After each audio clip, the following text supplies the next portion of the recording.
Hey guys, welcome back to the Danger Planet. Today we're talking about the squad that comes with Lord Maul in the Shatterpoint Core Set, and I think you all know what's coming next. Make a woogie noise. No.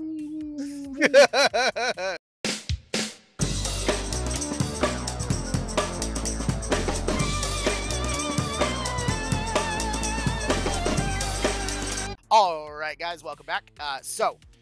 Right before we hop into this Lord Maul squad pack review, I just wanted to take a second to talk about somebody who commented on one of our videos. So thanks and shout out to Joseph Burton 1209. He was commenting on our Dooku video talking about the twice the pride, double the fall ability.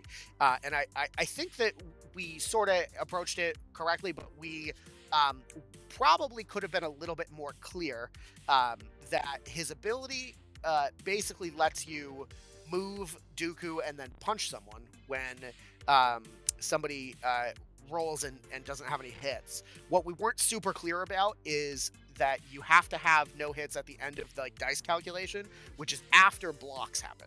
So if if Dooku rolls enough blocks to block out all the normal hits, he'll get to do it. Or if the unit that's being attacked, because it can trigger on an ally unit. And I think our main point was that it's very easy to not have enough blocks. But I think that Joseph Burton thinks it's a bit stronger, and it's very possible that we're wrong. But we just want to clarify that you don't actually have to only spend force to do it. You can also do it if you roll enough blocks to cancel out all the natural hits, because it doesn't care about misses, crits, or expertise after calculation, assuming that they're not giving more normal hits to the thing. So thanks again. If you think there's something crazy or we're missing a point, or you think something's cool or different, please comment below. That's the best way we can do it, and maybe we'll give you a shout out if you point out something cool in the future. So thanks again, Mr. Burton. We did it. And I think yeah, does that make sense? I mean, I think I'm still not super pumped about Dooku, to be perfectly honest. I think Ian, I'm pretty sure your opinion is similar, but movement is king in games like this, and sadly, guys that lack movement, they're gonna fall short. But yeah, it is nice to be able to save force on that if you happen to roll hot. Vitali, similar. Yeah, I mean, I like when I approached Dooku and to see what we could do with him, he was a unit that I was like, I really like what they're doing. I liked that you could do. Ooh. I was like, I like what they're going for with him in this defensive duelist style, and there was play there. I just think he needs a little bit of tuning in the right direction, and he'll be really up into the tiers with all the other guys they've released. But I think other than him, he's basically everyone else is like at the same level. Yeah, fair enough. I will say, though, that I think it was actually also Joseph Burton who makes a really good point about the Magna Guard. Their 2 expertise is double crit, which just means, unless you're attacking like a main primary character, that you're getting 2 shoves, which is pretty strong. So that maybe that makes the Magna Guard seem less bad for me, even though they're so fragile. But enough about the Dooku box, because Dooku's cool and all, but today we're talking about another gentleman who goes by the name of Lord Maul. He is a primary unit that comes with 8 squad points. He has 3 force points. So Lord Maul's first activated ability, Force Speed. You pay a force, you get to advance, which is really strong. It's a lot of movement. Just keep in mind, if you're engaged, it will be a dash instead. He has another active ability, which is pretty good. It's called There Is No Place to Run for 2 force. Choose a character in this unit and an enemy character within 3. Pull the chosen character 2 toward the chosen allied character. Then they gain exposed, which is pretty strong, right? You pick someone within 3, you pull them 2 towards you, which means they're going to be in your melee range unless the push gets into them. That ability is one of the big reasons why Maul's honestly one of my preferred duelists, because you can use that to get someone into melee range with you, and then you can just focus smack. Yeah, and between force speed and that, there's no world that you're ever like. If you can hunt people down with him, it's real strong. If you need to.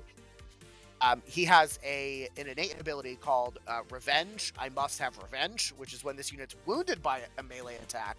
After the attack is resolved, one character in this unit may immediately dash and make a 5-dice attack targeting the unit that wounded it, which is really good, or the character that wounded it specifically, which is really good, but it's very easy to avoid because your opponent can just range him down, right?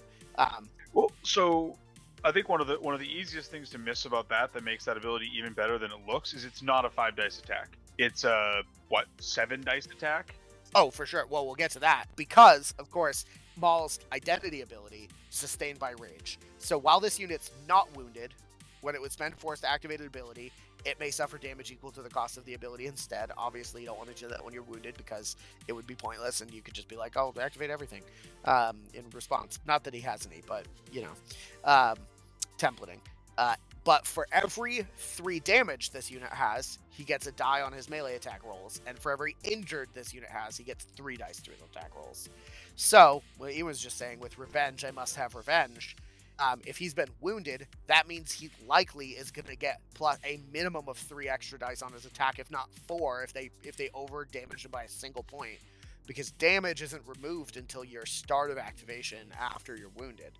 Which means Maul's revenge, I must have revenge, will never trigger for less than 8 dice. But it probably will be 9, maybe even more, depending on if he had damage when they attacked him. Still, you just not do it if you range attack him. But right, and then you get the extra 3 dice if he's already been wounded once and he's been wounded the second time. Yeah, and has an injury on him. Now, I will say he has 11 stamina, 2 durability, right? Which is fine for a primary character. The stamina is. The durability, I think, is the trick here. And the thing that makes me feel like the only reason I don't want to take Maul is because he only has 2 durability as a primary character, and that's crazy. Like, he is very, very damagey, but he's such a glass cannon. It worries me. Yeah, it's one of my things that I always go into a game if I'm going to play Maul, or if I'm thinking about building a list with Maul, I have to keep that in mind. That's why, honestly, as much as it's weird to say, I think one of his best pairs is Obi-Wan, because then when you get those hunker tokens, it makes him that much more durable, and especially in melee where he wants to be, he can survive a little bit longer. But he's definitely a unit I like to activate last in the opening struggle. So wait, he's not running to the center of the board to take an objective for you and then just getting shot down by all the other activating units that are coming afterwards. Like, you know, your opponent can easily just jump in with Django, pull him, and now he's on the opponent's side of the field just getting lit up, and you're already through 1 durability, and it's still the first struggle. It's also worth noting that Maul has a fair amount of healing defensively. He's got healing built into his Dark Rage defensive track. And then if you're on his Sinister Cunning side, he just has heal on his damage track if you get to step 4. So Maul does have a couple ways to keep himself standing as well. And if you're smart about how you're juggling those trees, I haven't really found that his durability becomes too much of an issue. Like, you also have to be careful with his placement. You can't just yeet him at your opponent, but like... Yeah. I mean, you know, glass cannons have to be tactically delivered to their point, you know? And I feel like because you want to run him so hot because of Sustained by Rage, that he's basically just going to have damage on him as much as you can. And in most activations, you're probably just putting 3 damage on him for an extra die, you know, anyway, right? At least once if you don't have any. You know, that obviously that the play and tactics or people are going to do different things, but because he gets a bonus, especially after he's been wounded for the first time to his melee attack, you can really put him in either stance. So he has his Dark Rage stance, he's at 5 dice defensively. At Sinister Cunning, he's at 6, but on Dark Rage he has a 7 dice melee attack, no ranged attack. But on Sinister Cunning he has a 7 dice range attack, which is just you throwing his lightsaber, which is amazing. I love that so much. And then 6 melee dice, but like realistically, you're getting more than 6 dice, and his attack stat for everything is basically identical. Whether you're doing his range attack or melee attack on either side, for expertise, it's a crit and a damage, then a crit, a hit, and a damage, then 2 crits and 2 damage. On double-bladed lightsaber on both sides and thrown lightsabers. So like really, really strong. You know, at 2 or 3 expertise, you're getting a crit and a baked-in damage, which is really good. You know. Yeah, I mean, he just does everything. He moves really fast. He hits really hard. He has if you're in his Dark Rage tree, he has 3 pushes built into his tree. He has jumps built into his defensive track. Like, Maul is just, I think you're hard pressed to pick a better character than him. And if you're hitting for 1 million dice, like his max damage output on Dark Rage is what, 12? 10 from the track, 2 from expertise, which is more than any unit in the game can withstand, even with protection. So like he's absolutely going to nuke whatever you throw on that. It's just a matter of throwing him at the right target and choosing where to go when he needs to. And like, you know, with there is no place to run does give you a little bit of flexibility with him as well, because you can position him with 4 speed and then yeet people off of objectives into Maul, who he will then wound. Yeah, honestly, one of my favorite things about Maul is his identity ability sustained by rage, because if you play somebody who has very force intensive abilities where they really want to be using them, you can use Maul to be like, all right, I'm just going to take damage instead of wasting my force points. So that way you're more open to, you know, reserving units when you need to and putting your Shatterpoint back in your deck when you need to. And then on top of that, he has a great, like, if your opponent overplays a crucial unit to them, you can just 4 speed, take 1 damage, and then pull them in with 2 more damage, and now you've got +1 die. They're exposed, so they don't get their defensive expertise, and you're whacking them that quickly, and you can focus before you do this because you didn't use any actions to get in there. So it's like you focus and smack them, and you can just obliterate somebody. Yeah, he pairs really nicely with Obi-Wan and Ahsoka because they're both very force intensive. Yeah, and Dooku, you know, just saying. Yeah, 1,000%. And Asajj Ventress, right? Asajj Ventress, like, occasionally you don't spend a lot with her. We'll talk about her in our next video, but sometimes you do, you know, because Force Push is just such an insanely powerful tool for scoring objectives. But I think we've covered all of Maul's various bits. He's a really good glass cannon. I think he's a very strong thing, and the model's sick. So, yeah, that's what I've got. Let's hop on to his secondary unit. So in the starter box Maul, you can sort of flip-flop it, quite frankly, because both of them have 8 points, so it could go either way, but it makes more sense to put, I think, Maul with Gar Saxon and the Mandalorian Super Commandos. So Gar Saxon is a 4-point cost secondary unit, and he has a couple of abilities that, if you've watched our... are they with Ahsoka? Yeah. So if you watched our Ahsoka video, you'll recognize almost all of these abilities. So we have Pride of the Mandalore, which means at the start of this unit's activation, you choose another allied Mandalorian character, and they may jump. It's a character, not a whole unit. So if you choose like a support unit, you just choose one of them. But if you're playing them in like a combined list, it's any allied Mandalorian means any Mandalorian in your strike force. Which unfortunately, again, does not mean Jango Fett. Ugh, that's so annoying. He's got to be bad at something. I feel like he would be a little bit too good if he had the Mandalorian keyword. Bro, can you imagine if you ran if you had Gar Saxon or Bo-Katan and could just jump them? Oh man. Okay. Well, so he has an active ability Jetpack, which just lets him jump.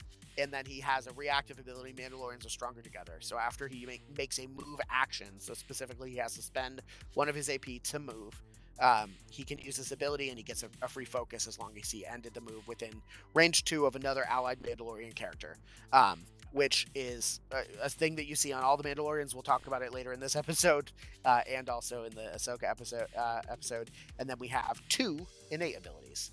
I've got you in my sights, which means characters in this unit have Sharpshooter 2. And when a character in this unit makes a ranged attack, the target does not benefit from cover. And after this unit makes a focus action, it gains a hunger token. So when Mandalorians are stronger together and he triggers the focus, he not only gets +1 normal die, but also +2 from Sharpshooter and a hunger token. Wild. And he just blatantly ignores cover, which is great against Obi-Wan, right? And his everyone gets hunger tokens all the time list. One of the neat things about Gar Saxon is that he just dirt naps people. You know, he is a 6 die on his blaster, but don't let that fool you. He's actually a 9 die. Yeah, and his other innate ability, Pack Hunter, is when he makes a melee attack targeting an enemy character that is engaged by another allied Mandalorian character, he gets +2 dice to his melee attack roll. So if you're keeping him with the Mandalorians, he is gonna wreck face regardless of what he's doing, whether he's ranged attacking at focus or just melee attacking. Because at 9 dice for melee if another Mandalorian's engaged, or 10 if you're focused, and then 9 dice if you're focused for ranged, whether they're engaged by a Mandalorian or not. Wild stuff. And of course, he has what 9 stamina, 2 durability because he's a secondary unit, right? So yeah, I mean, Pack Hunter's a little bit of a weird one for me because this guy, I've played around with him a fair bit, and from really what I can tell, like even though he has a good melee stat, really what he wants to do is be a backfield melee or backfield objective holder. He pairs really well with the Clan Kreese Mandalorians because he has Mandalorians to play off of while not also going up to the front lines. He can melee, but he's much better as like a counter charge unit where someone tries to come take the point from you, so he just dives in and kills them, and then just keeps like popping off from range because like, man, is his damage track high, and it is real easy to get to the end of it because it's only 5 dudes. yeah, yep, for sure. Yeah, so his concentrated assault stance card is like we said 6 or 7, but it's really much higher than that. He's got 4 defense, which is generally bad, but his minimum get 1 expertise is 2 blocks from Beskar armor, and if somehow he gets all 4 of them, he'll get 3 blocks, but that's like never gonna happen. But yeah, I can't, like, you're almost certainly getting at least 3. You're usually looking at like 3 to 4 blocks with this guy.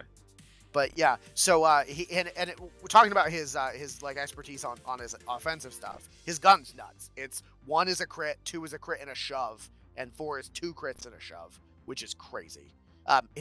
His melee expertise track's sort of bad though. 1 is just a hit, 2 is a crit and a hit, which is fine, and 4 is 2 crits and a damage. But at 5 he's basically doing what 1, 2, 3, 4, 5, 6, 7, 8 damage or 7 damage. Yeah, I mean, so he's either doing 7 damage and several shoves, or he's doing 8 damage and a strained, which is functionally just killing someone. Dude's real good.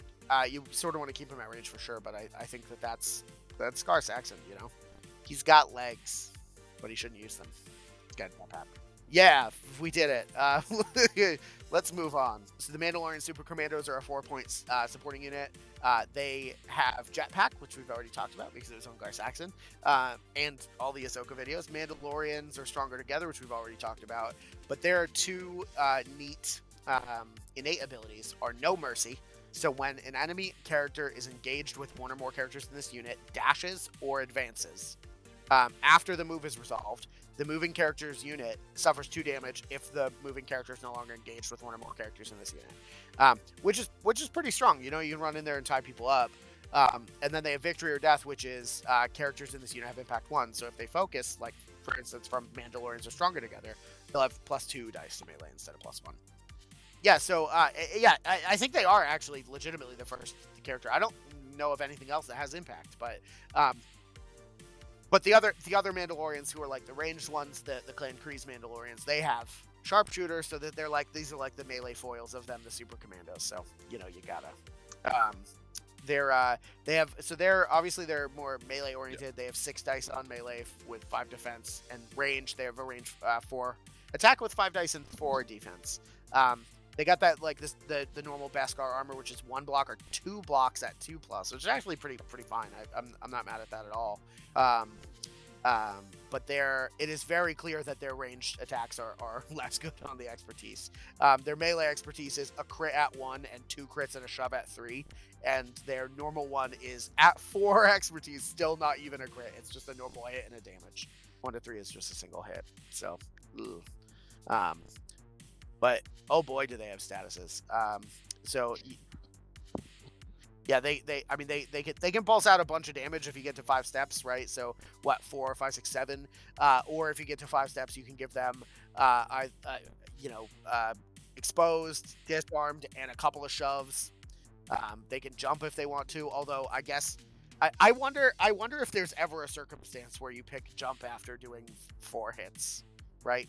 It's weird that they have a branch that just ends so abruptly, but I mean, yeah, if you got 3 hits, it's definitely an option. If you go to 4, what you're giving up is a damage or a damage and a push. Like I say, it's really going to be game dependent. Where you're like, that jump could be like, oh, this is going to let me, flip an objective to me, and that's just extra movement. As Ian said in the, when we're talking about Maul, movement's king. Yeah, for sure. Yeah, these guys are some of my favorite supporting. I mean, honestly, almost all of the supporting characters in this game have been just bangers. Like they're all very good. but like these guys are really high up there for me as far as like total utility and just ability to dirt nap people. You know, they're kind of like the opposite Gar Saxon, where it's like these guys can just go in and tag someone in melee and either shove them way the hell off the objective and take it, or just put them to sleep and take the objective. Yeah, and oh, I'm sorry. You can go, Vital. Oh, I was just gonna say, I agree with Ian, where it's like they've really knocked it out of the park with the supporting units for basically any crew. I think the only thing that you have to think about when you're trying to pick somebody is trying to make sure you're lining up the synergies, because that's the only time any of the supporting units become weaker, is when you're not properly supporting them. So as long as you're playing the correct secondaries and whatnot with them, then basically any supporting unit can shine. Yeah. Yep. Yeah. I mean, yeah. I think we've said enough about these guys. I think they're really strong. And that sort of wraps up our Maul squad from the Shatterpoint Core Set review / tactics shenanigans, you know? So keep an eye on us here at the Danger Planet. We'll be posting a couple more Shatterpoint videos soon. Wrapping up the rest of this core set, but also, like, you know, if you are having trouble building these models, which we called out several times about how awesome they are, or painting them, check out the Goonhammer article we linked below. You should probably be checking out Goonhammer anyway. They're ridiculous. You gotta check out their stuff if you're doing any miniature wargaming, Shatterpoint included. You know, jump in our Discord and see what we're up to, and you know, maybe get some virtual tabletop games with some of the community, see what people are doing, and you know, keep an eye here on the planet. Thanks for having us. Sorry, thanks for coming on, Ian and Vitali. Any parting words for the folks on the Mandalorians and Mr. Maul? I would just encourage people to not overthink it with this crew. Kind of like the character Darth Maul, not super complicated. Does what it says in the tin. Very fun crew to use. Yeah. Core set is good. Yeah, for sure. The core set was an absolute banger. Yeah, wild. All right, guys. Thanks for watching. Beep boop. Beep boop. Cowabunga!